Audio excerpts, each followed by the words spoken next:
A delivery woman's daughter ran to the wrong man for help. She didn't know he was a mafia boss. The story centers on Luca Marchetti, a feared, scarred mafia boss whose life is defined by iron-fisted control and emotional detachment. His world is upended when he finds Elena, the 8-year-old daughter of his delivery woman, Maria, huddled and crying outside his gates. Elena has fled from Antonio Caeli, a predatory man stalking her neighborhood whom the authorities have ignored.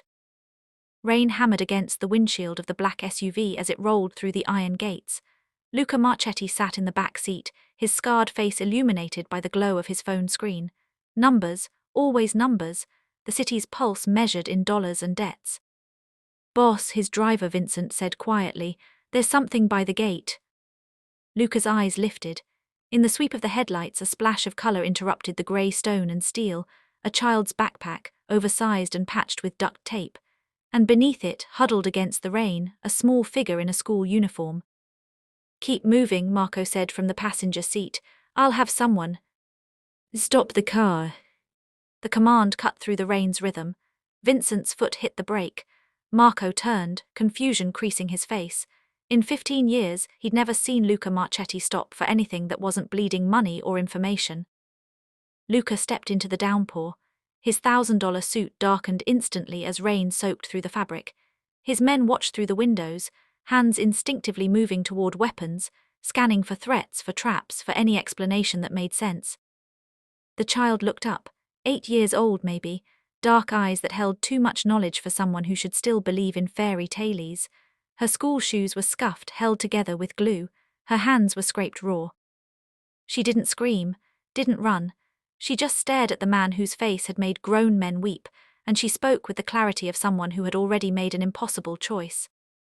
"The police said he's a nice man," she whispered, rain mixing with tears. "But I know he's a wolf, and you're the only one bigger than a wolf." Luca's tattooed hand, the same hand that had signed death warrants that morning, reached down. Gently, impossibly gently, his thumb wiped a tear from her cheek. "What's your name?" "Elena." "Come inside, Elena." He lifted her as if she were made of glass. Marco's protest died in his throat as Luca carried the child through his fortress doors, leaving his stunned crew standing in the rain, watching their devil become something they couldn't name. The mansion's interior was all dark wood and leather, a place designed for intimidation and control. Luca's housekeeper, Mrs. Chen, appeared with towels and hot chocolate as if terrified children arrived every night. Perhaps in her decades of service, she'd learned to expect the unexpected. Elena sat on a chair that swallowed her small frame, warming her hands on the mug. She hadn't stopped shaking. Luca stood by the window, phone pressed to his ear, his voice the low growl that made politicians nervous. "Find Maria Alvarez. Now she does deliveries, works for Castellano's service. Bring her here unharmed." He ended the call and turned to find Elena watching him with those two old eyes. "Your mother." Elena nodded. "She's working late, she always works late now, he knows her schedule." Before Luca could respond, the doors burst open. Maria Alvarez flew into the room like a hurricane, her delivery uniform still damp from the rain. She froze when she saw Elena, then rushed forward, pulling her daughter into her arms. "Baby, oh my God, baby." She looked up at Luca, fear and confusion warring on her face. "Mr. Marchetti, I'm so sorry, I don't know how she—" "Sit." Maria obeyed, still clutching Elena. Luca pulled up a chair, sitting across from them in a way that was almost conversational, if you could ignore the armed guards at every door. "Tell me about the wolf." Maria's face crumbled. The story poured out in broken fragments. Antonio Caeli, a neighbor friendly at first, then the comments, the stares, the way he always appeared when Elena walked home from school. Maria had gone to the police 3 times. Caeli had no record. He was charming, educated, always smiling. The cops had called Maria paranoid, had suggested she was stressed, overworked, seeing threats where none existed. "He sent her a friend request online," Maria whispered. "From a fake account, with her school photo as the profile picture. When I confronted him, he said it must be a coincidence, someone using her image. The police said there was nothing they could do." "Tonight." "I saw him outside our apartment, just standing there watching our window. I told Elena to hide, called the police again. They said they'd send someone when they could." Maria's voice broke. "She must have climbed out the fire escape. I didn't know she was gone until your men brought me here." Luca was quiet for a long moment. Then he stood, buttoning his suit jacket with practiced precision. You'll both stay here tonight. Tomorrow we'll discuss arrangements. Mr. Marchetti, I can't possibly. You don't have to. He looked at Elena, and something ancient and protective flickered behind his scarred features. She asked the devil for help, and the devil doesn't ignore debts. Morning light filtered through bulletproof windows, softening the mansion's hard edges. Elena sat at a table designed for 12, eating pancakes that Mrs. Chen had somehow produced from a kitchen that usually served whiskey and revenge. Luca entered to find his lieutenant, Marco, hovering near the doorway like a man watching a bomb countdown. Boss, we need to talk about. Later. Luca approached the table. In daylight, Elena looked even smaller, a splash of childhood in his monochrome world. She watched him with careful attention, the way prey watches predators, evaluating distance and intent. He sat down across from her. Up close, she could see the scars that carved through his face, the result of a car bomb 15 years ago that had killed his father and transformed Luca from a man into a myth. Children usually cried when they saw him up close. Adults looked away. Elena kept eating her pancakes. You're not afraid of me, Luca said. It wasn't a question. Should I be? Most people are. She considered this, fork pausing midway to her mouth. The wolf smiles all the time. He brings my mom flowers. He helps old ladies with groceries. Everyone thinks he's nice. Her dark eyes met his without flinching. You don't smile. You don't pretend. I know what you are. And what am I? Dangerous, she said it simply factually, but not to me. Something shifted in Luca's chest, an unfamiliar weight. He'd spent 20 years building walls, becoming the monster his enemies feared. He'd convinced himself that caring was weakness, that attachment was a death sentence in his world. Yet here was a child who understood the difference between a predator who hunted for sport and one who killed for territory. Tell me about the wolf. Elena's composure cracked slightly. He's always there, at the playground, at the corner store. Once he was in the laundromat when Mom did our washing. He talks about his nice apartment, how he has a big TV and lots of toys. He says I could come visit sometime. Her voice dropped to a whisper. He said it would be our secret. Luca's hands clenched, knuckles whitening. Marco, still hovering, recognized the danger signs.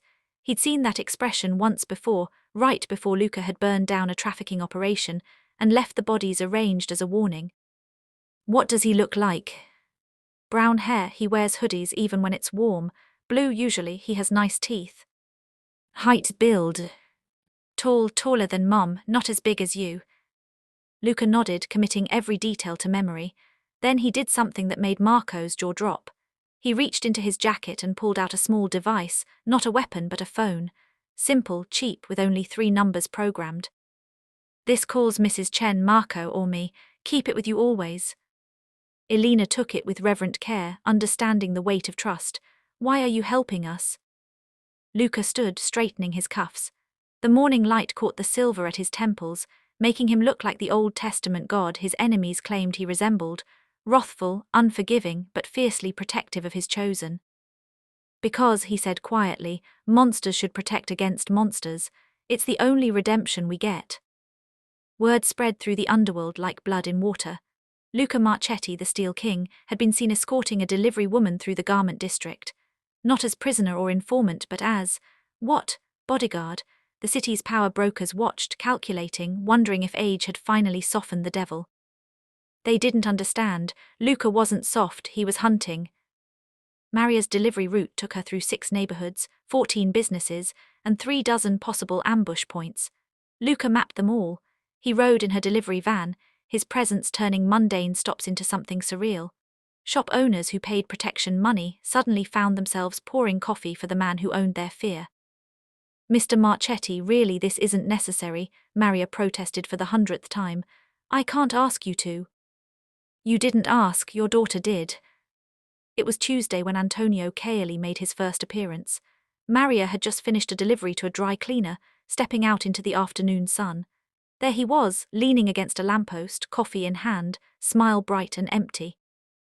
Maria, what a coincidence. His eyes flicked past her, registering the van, the shadow inside. Making deliveries, I thought maybe you'd moved, haven't seen you around. Luca stepped into the light. The transformation was instant. Kaeli's smile faltered. He was good. Years of practice had taught him to hide his nature, but standing 3 feet from a man whose reputation was built on knowing predators, he couldn't completely mask the calculation in his eyes, the way his gaze tried to track Maria's movements to establish patterns. "Antonio," Maria said stiffly, "this is Mr. Marchetti. He's helping with heavy deliveries." "Marchetti," Kaeli extended a hand, still playing normal.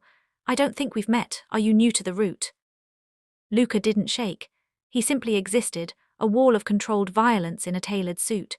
His silence stretched until Kaeli's hand dropped, until the mask slipped just enough to show the wolf beneath. "You live near Maria," Luca said, "not a question." "In the neighborhood, yeah, great area, good schools, lots of kids around." Kaeli's smile returned, but sweat beaded at his temples. "I'm actually looking to move soon, bigger place, Maury, private." "Don't." One word. Kaeli blinked. "I'm sorry." "Don't move, stay where you are, where I can see you." The street suddenly felt colder. Other pedestrians sensed the tension, crossing to the other side. Kaeli's jaw tightened, the charming neighbor facade cracking. "Is that a threat?" Luca stepped closer. Kaeli was tall, fit, probably used to intimidating women and children. But Luca occupied space differently, the way apex predators do, making everything around him feel smaller, more fragile. "Advice," Luca said softly, "between neighbors." He guided Maria back to the van, leaving Kaeli standing in the street, his coffee forgotten, his mind racing through new calculations. The hunter had just been reminded that he too could be prey. Back in the van, Maria was shaking. "He knows where we live. He'll know Alina isn't there, that she's with you." "Good." Maria stared at him. Luca's scarred face was calm, almost peaceful. "Let him know. Let him understand exactly who stands between him and what he wants." For the first time since this nightmare began, Maria felt something like hope. The police had called her paranoid. Her neighbors had called her overprotective. But here was a man who looked at Antonio Kaeli and saw exactly what she saw, a wolf wearing human skin. And this man, he was something wolves feared. Antonio Kaeli sat in his apartment, curtains drawn, laptop open. His hands shook, not from fear but rage. Who the hell was Luca Marchetti? Some tough guy Maria was dating, a protective cousin. He'd spent 3 months establishing his pattern, proving he was harmless, invisible. 1 more week and Alina would have trusted him enough. 1 more week. He typed the name into a search engine. The results loaded. His blood turned to ice. Oh fuck. Article after article. The Marchetti crime family, racketeering, suspected murder, the bombing that killed Giovanni Marchetti and left his son permanently scarred. Estimated net worth, unknown. Estimated body count, also unknown but enough that the FBI had a dedicated task force. Kaeli slammed the laptop shut, mind racing. This was bad. This was beyond bad, but he'd been careful. He had no record, no proof. He'd done this before in 3 other cities, always moving before suspicion hardened into evidence. He knew how to play the victim, the misunderstood neighbor. If Marchetti touched him, if anything happened, there would be investigations, questions. The criminal would be blamed. The nice, friendly neighbor would walk away. Unless... Kaeli's eyes drifted to his phone. Unless he acted first. Unless he reminded Marchetti that wolves, too, could bite. The next morning, Alina received a package at the mansion. Mrs. Chen brought it to Luca's office, her face pale. Inside, wrapped in pink tissue paper, was a stuffed wolf with a red ribbon around its neck. The card read, "For Alina, from your friend, I hope your new place is nice. Maybe I'll visit sometime." Marco wanted to triple security, to lock down the entire block. But Luca sat at his desk, studying the package with cold precision. "He doesn't know where she is," Luca said. "This was sent to the front gates, generic delivery. He's guessing, trying to frighten us into making mistakes. He's threatening a child. Boss, let me handle this. 2 hours he disappears." "No." Marco fell silent. Luca stood, buttoning his jacket. "If he disappears, the police investigate. Maria becomes a suspect. Alina is sent to social services while they sort it out. Kaeli wins, even dead." Luca's eyes were chips of black ice. "We do this carefully. We make him reveal himself where everyone can see." "How?" Luca looked at the stuffed wolf, at its glassy predator eyes.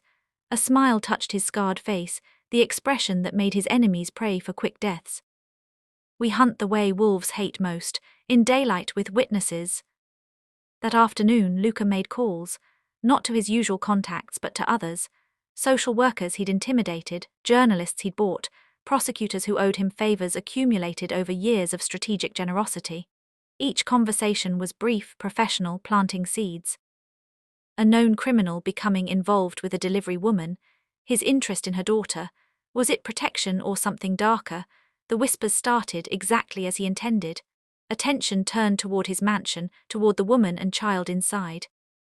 And if attention was on them, it was also on anyone who came close. Cayley felt the net tightening. Suddenly, cops were patrolling his street more often. Neighbors who'd never questioned his friendly demeanor looked twice.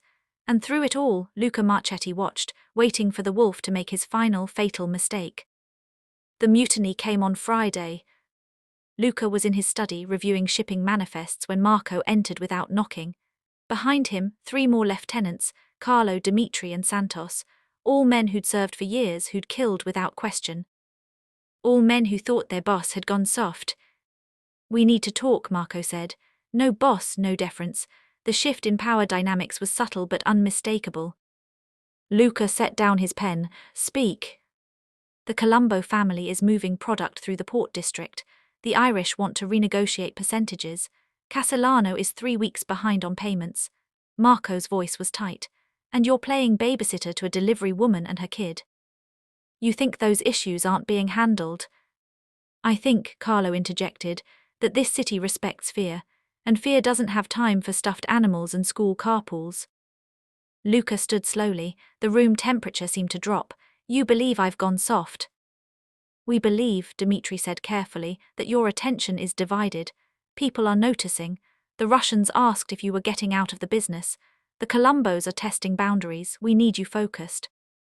"Or," Luca's voice was quiet, dangerous. Marco met his eyes. "Or we handle Cayley ourselves. Tonight no witnesses. You can keep protecting the girl but you let us do our jobs." "And if I refuse?" The silence was heavy. These were men who'd built their lives on violence, on the belief that sentiment was suicide. They'd followed Luca because he was harder, colder, more ruthless than anyone else. Seeing him carry a child, watching him escort a delivery woman, it broke something fundamental in their understanding of the world. Luca walked to his desk drawer. His men tensed, hands moving toward weapons. He opened it slowly, deliberately, and pulled out a file. Colombo's operation. He tossed it to Marco. "Shipment manifests, police patrol schedules, and the location of their main warehouse. I've known for 3 weeks. We hit them Sunday." Another file. Castellano's assets. His daughter's school, his mistress's apartment, his mother's care facility. "He pays by Monday or I educate him on priorities." Another. Irish negotiation terms, already accepted. "They just don't know it yet." The files landed on the desk one after another, proof that Luca's eyes had been everywhere, handling everything, missing nothing. "I've been running this family since I was 25, Luca said softly. "I survived a car bomb that should have killed me. I built an empire while rivals lined up to dance on my grave. You think a child makes me weak?"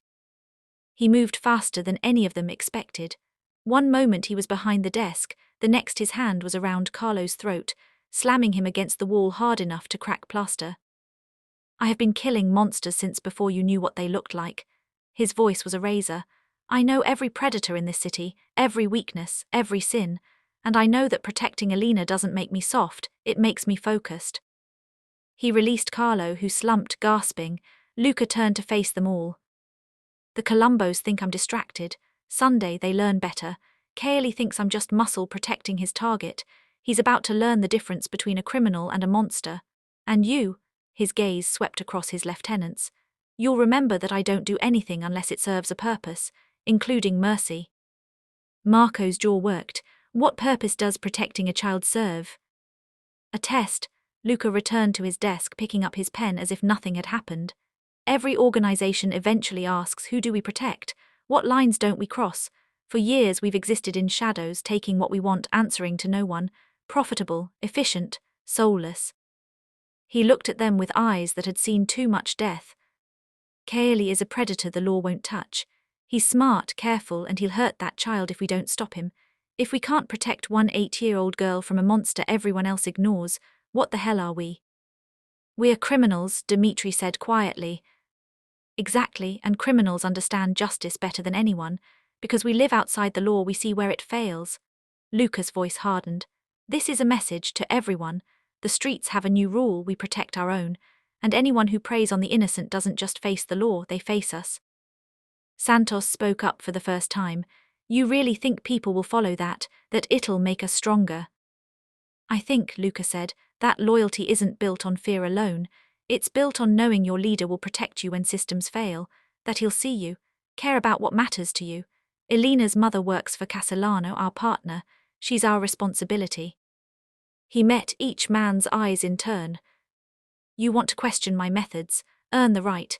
Until then, remember who built this empire and who keeps you alive in it.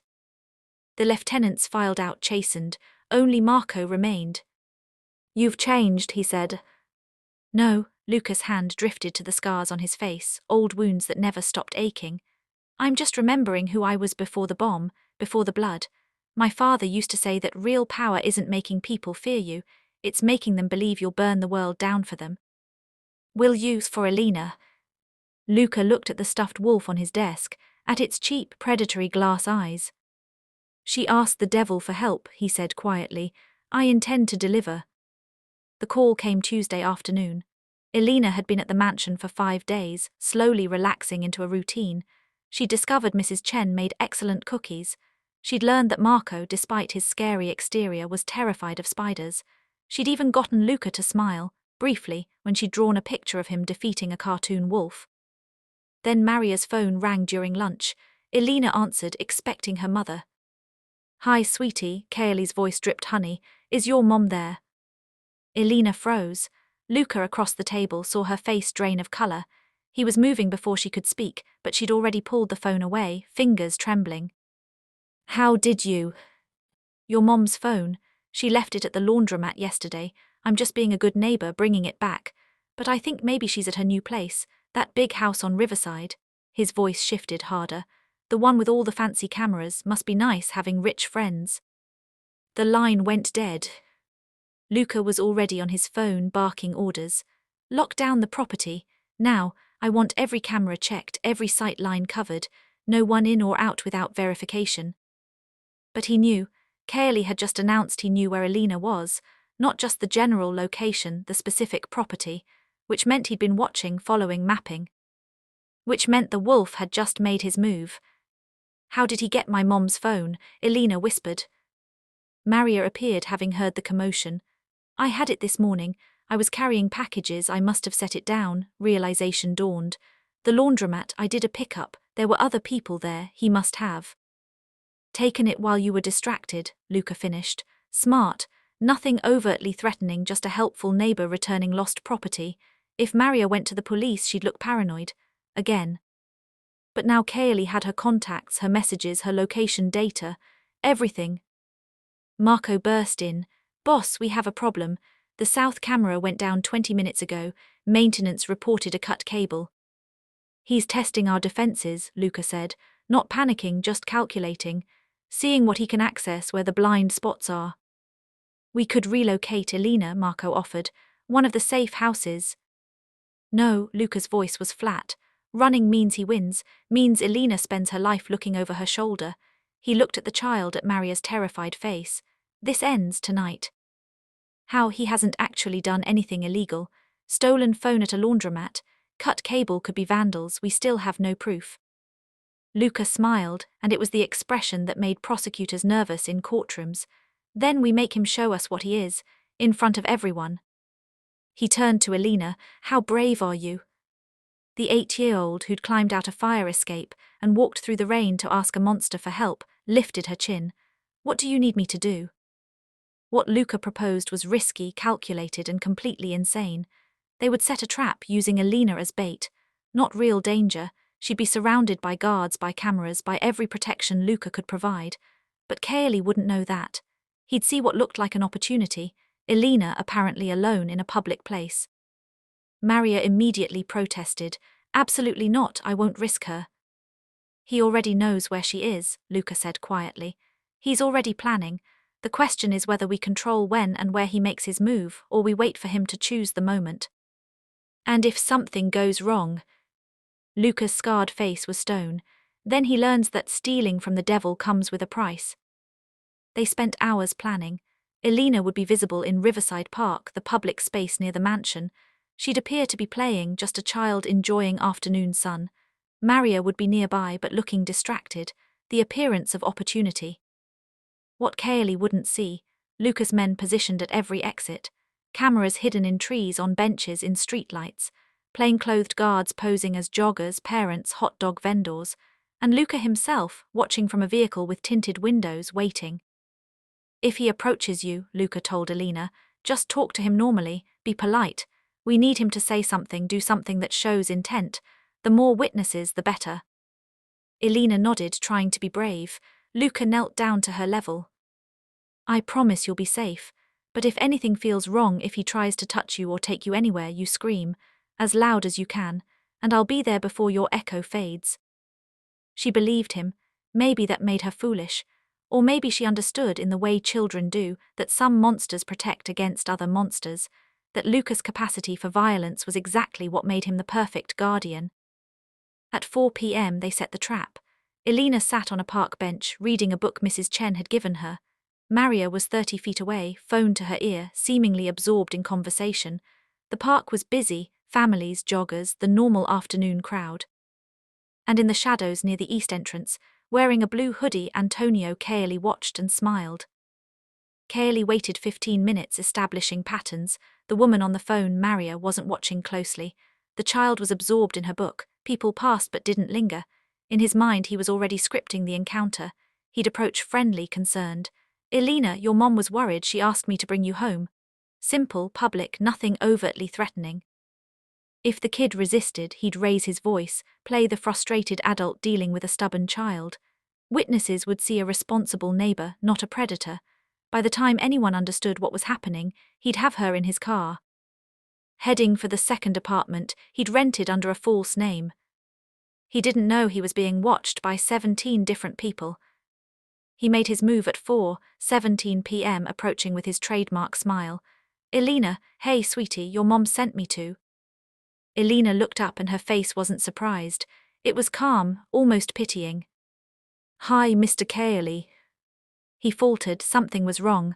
The child wasn't afraid, wasn't confused. She was waiting. I think you should leave, Elena said clearly, loudly enough for nearby people to hear. Now that's not very nice. Your mom is worried. My mom is right there, Elena pointed, and she didn't send you. People were starting to stare. Kaeli's smile strained. Elena, I'm just trying to help. Come on, don't make a scene. He reached for her arm. It was the touch that sealed everything, the moment of contact that transformed this from ambiguous conversation into assault. Cameras caught it from 4 angles, witnesses saw it clearly, and most importantly, it was exactly what Luca had been waiting for. Elena screamed. The sound cut through the park like a siren. Kaeli's mask shattered. He grabbed harder, trying to pull her toward the exit, all pretense gone. Shut up, you little bitch, you ruined everything. Then the world exploded into motion. A jogger that wasn't a jogger hit Kaeli like a freight train, breaking his grip. A hot dog vendor was suddenly holding something that wasn't condiments. Maria was there, phone still recording, documenting everything. And through the crowd, moving with the inevitability of a glacier, came Luca Marchetti. Kaeli was pinned to the ground, guards surrounding him. He was screaming about assault, about his rights, about being attacked by criminals. People were calling 911. The crowd pressed in, filming on phones, murmuring in shock. Luca knelt beside Kaeli, his voice pitched for the cameras, for the witnesses, for the law that had failed to see this coming. You touched her, Luca said conversationally. In front of 40 witnesses, after stalking her for months, after stealing her mother's phone, after threatening her in writing. He held up the card that had come with the stuffed wolf. Would you like to explain to the police what you meant by visit sometime? I didn't, she's lying, they're all. The cameras in this park are city property, Luca continued. I don't control them, neither do my men, but they've been recording everything, including you grabbing an 8-year-old child and calling her a, what was it? Little bitch. Sirens wailed in the distance. Kaeli's face cycled through expressions: fear, rage, calculation. He fixed on Luca with hate-filled eyes. You think you've won, you're a criminal. The cops will investigate you too. Please do. Luca's smile was cold. I'm right here. I made sure this happened in daylight in public with police on speed dial. I didn't touch you. I didn't threaten you. I just made sure that when you finally showed everyone what you are, the whole world was watching. The police arrived to find a scene of perfect documented clarity. A man with a history of complaints, caught on camera assaulting a child, witnesses lining up to give statements. They found the second apartment when they searched his primary residence: toys still in boxes, a child's bed, restraints in the closet. Evidence of 3 other cities, 3 other families he'd hunted. As they led Kaeli away in handcuffs, he screamed at Luca, "I'll get out, I'll find her, you can't watch her forever." Luca didn't respond to Kaeli. Instead, he knelt beside Elena, who was shaking now that the danger had passed. Gently, he placed his scarred hand on her shoulder. "You were very brave." "I was scared." "Good, fear means you understand danger, but you didn't let it stop you." He looked into her eyes. "That's the difference between surviving and being prey." Marco approached quietly. "Boss, we should leave before the media arrives." But Luca didn't move. He waited until the police had taken statements, until Elena and Maria had been interviewed, until every camera had captured the truth. Then, and only then, did he guide them back to the mansion.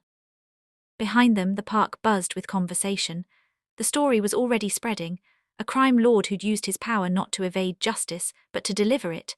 The devil who'd kneeled beside a child and made the world see what everyone else had ignored. It wasn't redemption, but it was a start. 3 weeks later, the city felt different. Kaeli was awaiting trial, denied bail after evidence of flight risk and additional victims surfaced. Maria had returned to her apartment, but Luca's security ensured she and Elena were never truly alone. The mansion's gates were open to them whenever they needed sanctuary. But something else had changed. Luca stood in his office reviewing reports. The Colombo operation had been handled efficiently, brutally, and with just enough evidence left behind to ensure the police did the cleanup. The Irish had accepted his terms. Castellano had paid his debts with interest. But there were new items on his desk.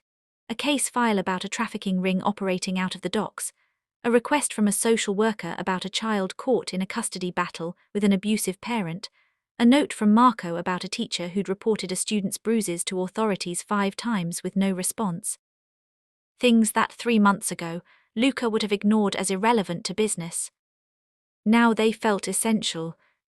Elena appeared in his doorway, Mrs. Chen hovering protectively behind her. The child had drawn another picture, this one showing Luca not fighting a wolf, but standing guard while other children played safely behind him. "Mom says we're going to a new apartment," Elena said. "One with better locks and security cameras. She says you helped find it." Luca nodded. He'd done more than find it. He'd bought the building, ensured the other tenants were safe, and stationed guards who would report anything suspicious. But Maria didn't need to know all that. "Do you still think I'm dangerous?" he asked. Elena considered this with the seriousness of a philosopher. "Yes, but I think that's good. Wolves don't stop existing because we want them to. Someone has to be big enough to fight them." She held out the drawing. Luca took it with his tattooed, scarred hand, the same hand that had wiped her tears, that had signed death warrants, that was learning to do more than destroy. "Thank you," he said quietly. "For what?" "For asking for help, for being brave enough to knock on the devil's door." Elena smiled, the expression of a child who no longer had to fear shadows. "Mom says you're not really the devil. She says you're just someone who had to be scary for so long, you forgot how to be anything else." Luca felt something crack inside his chest, not breaking but opening. "Your mother is perceptive. She also says," Elena added with the bluntness of childhood, "that you need friends, real ones, not just people who work for you." Mrs. Chen made a strangled sound that might have been a laugh. Luca raised an eyebrow. "Is that so?" "You're always alone in here, even when there are people around." Elena tilted her head. "That's sad." Before Luca could respond, Marco appeared with his usual urgency. "Boss, there's someone at the gate. Says she needs to talk to you about her son. School called child services, but nothing's happening." The old Luca would have turned her away. The new Luca, or perhaps the original Luca, finally remembering himself, looked at the drawing in his hand, at Elena's expectant face, and made a choice. Bring her in.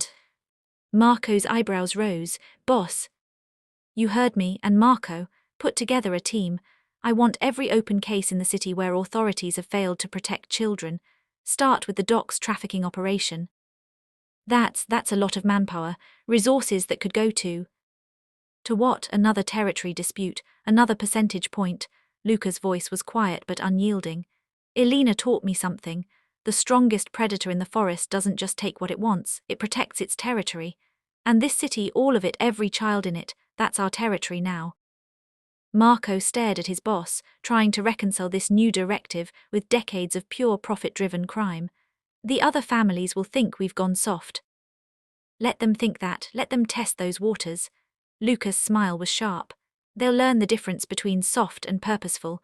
We're not becoming heroes, Marco. We're becoming what we should have been all along, the monsters who keep worse monsters in check. He looked at Elena again. Every child who asks for help gets it. Every predator who thinks they're untouchable learns otherwise. We spread the word, the devil protects his own, and everyone in this city is now his own. Elena beamed. Mrs. Chen wiped her eyes with her apron. Marco shook his head in disbelief but couldn't suppress a slight smile. You know this makes us targets, Marco said. Every trafficker, every abuser, every piece of human garbage will want to prove they're not afraid of you. Good, Luca stood, buttoning his jacket with practiced precision. I've been bored with the usual business anyway. This will be far more interesting. That evening, the woman from the gate sat in Luca's office, telling her story through tears. Her ex-husband had visitation rights despite a restraining order. The police said their hands were tied by the courts. The courts said they needed more evidence. Meanwhile, her 6-year-old son came home with bruises and nightmares.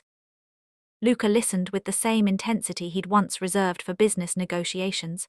When she finished, he made 2 phone calls, one to a judge who owed him favors, one to a detective who understood that sometimes justice needed a nudge. Your ex-husband will be investigated, Luca said. Properly this time, and while that happens you'll have security, men who will watch your home, document everything, ensure your son is safe. I can't pay. You already did, by having the courage to ask for help. After she left, clutching a card with emergency numbers, Marco leaned against the doorframe. We got 4 more requests today. A teacher worried about a student, a grandmother who thinks her daughter's boyfriend is dangerous, a social worker who's hit dead ends with the system. Handle them all. Boss, we're not a charity. No, we're something better. We're the thing people fear enough to listen to. Luca's eyes held decades of hard-won wisdom. Fear has always been our currency. I'm just changing how we spend it. Over the following weeks, word spread through different channels than usual. Not through criminal networks, but through whispered conversations in domestic violence shelters, through social workers who'd exhausted legal options, through parents who'd been called paranoid by authorities designed to help them. The devil of Riverside had a new reputation. He protected children, and anyone who hurt them would face something worse than law. Luca's organization didn't become legitimate. They still ran their territories, still handled their business with ruthless efficiency, but now there was another layer, a purpose that gave meaning to the power they wielded. One night, Luca found himself in Elena's new apartment, having dinner with her and Maria. It was simple food, nothing like Mrs. Chen's elaborate meals. But Elena chattered about school, and Maria smiled without the constant edge of fear, and Luca felt something he hadn't experienced in 20 years. Peace. You're different, Maria said after Elena went to bed. People talk about it, say you've changed. Have I? No, she met his eyes without flinching, another brave woman in his life. I think you've just remembered who you were, before the world taught you that caring was dangerous. Luca's hand drifted to his scars, the bomb that had killed his father and transformed him into a monster. Or had it? Maybe the monster had always been there, waiting. Maybe he'd just finally found a purpose worthy of it. Elena asked me once if I was dangerous, he said quietly. I told her most people thought so. What did she say? That she knew what I was, but not to her, he smiled slightly. She was right, I am dangerous, but I'm finally dangerous for the right reasons. Maria reached across the table, placing her hand over his scarred knuckles. Thank you for seeing her, for believing her, for doing what the police wouldn't. She asked for help, how could I say no? A lot of people would have, did in fact. Luca thought about that, about all the systems that had failed, about bureaucracy and procedure, and the way monsters learned to game the rules. About how the law was supposed to protect people, but sometimes needed someone outside it to remember what protection really meant. The law has rules, he said finally, and rules can be manipulated by those smart enough, patient enough, but fear, he looked at Maria with eyes that had made prosecutors nervous. Fear is simple, clear, everyone understands it. Is that what you want, people to fear you? No, he stood, preparing to leave. I want predators to fear me, everyone else can just sleep soundly. 6 months after Elena knocked on his door in the rain, Luca received a call from the FBI. They wanted to meet to discuss mutual interests. He arrived at the federal building in his usual suit, his usual composure.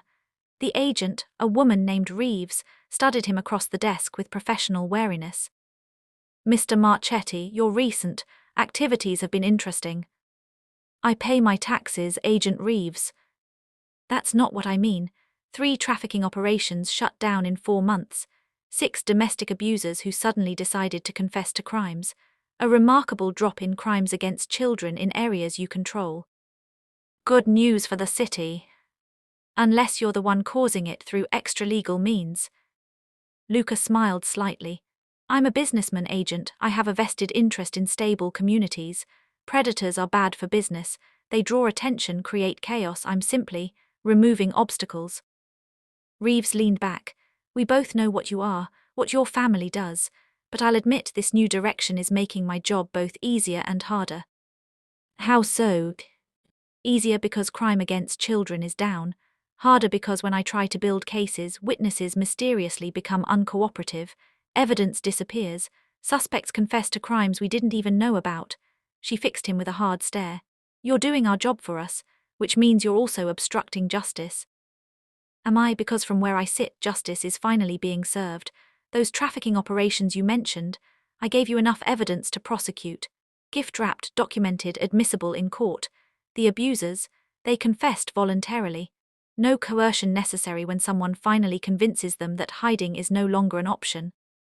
And how do you convince them? I ask nicely. Luca's smile didn't reach his eyes. I'm told I can be very persuasive. Reeves drummed her fingers on the desk. I should arrest you on principle.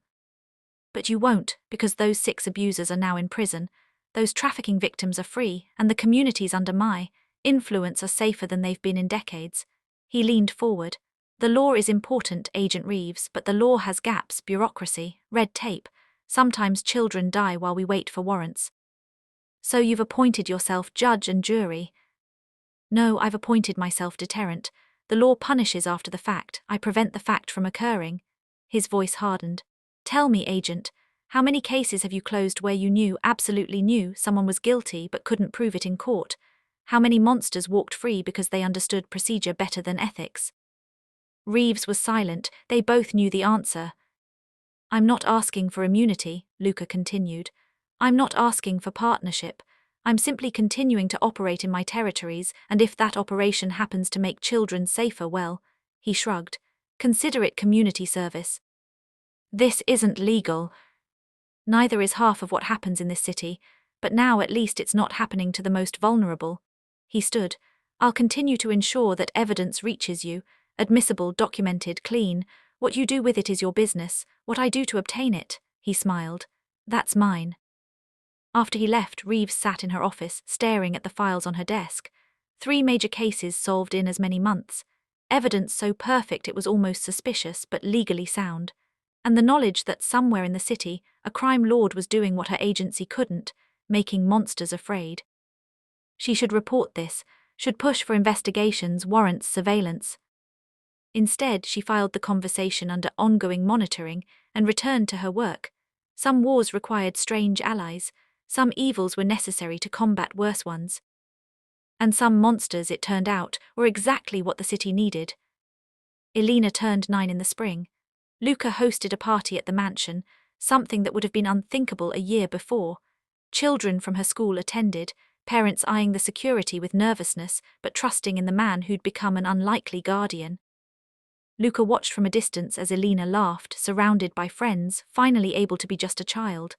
No fear, no shadows, just birthday cake and bad singing and the chaos of childhood. Marco appeared at his elbow. The Morty family tried to move into the west side. They were running a grooming operation out of a youth centre. Past tense, we provided evidence to the police. Buildings shut down, arrests made, kids safe. Luca nodded. Good.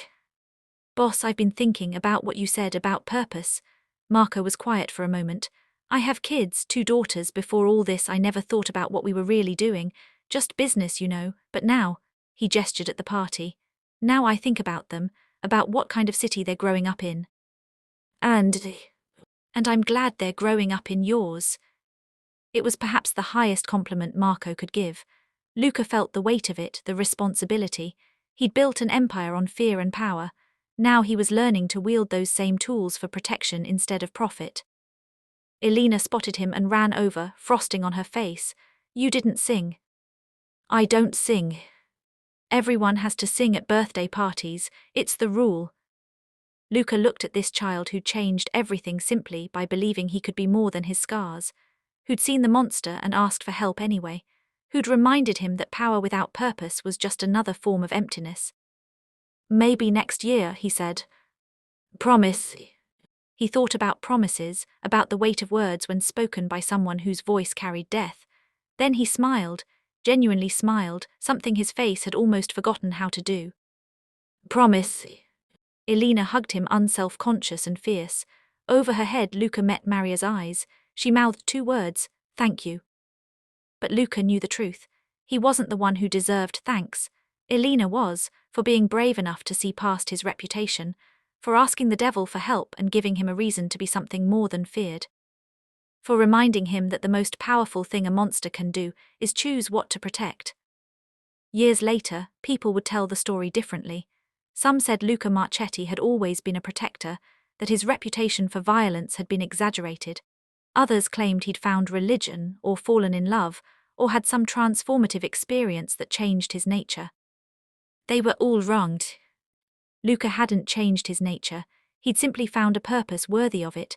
The violence was still there, the capacity for ruthlessness unchanged, but now it was aimed not at profit or power, but at the predators who thought themselves untouchable. The devil was still the devil. He'd just chosen a new kingdom to rule, one where children slept safely, where monsters learned to fear the shadows, where a scarred man with tattooed hands ensured that asking for help was never met with silence.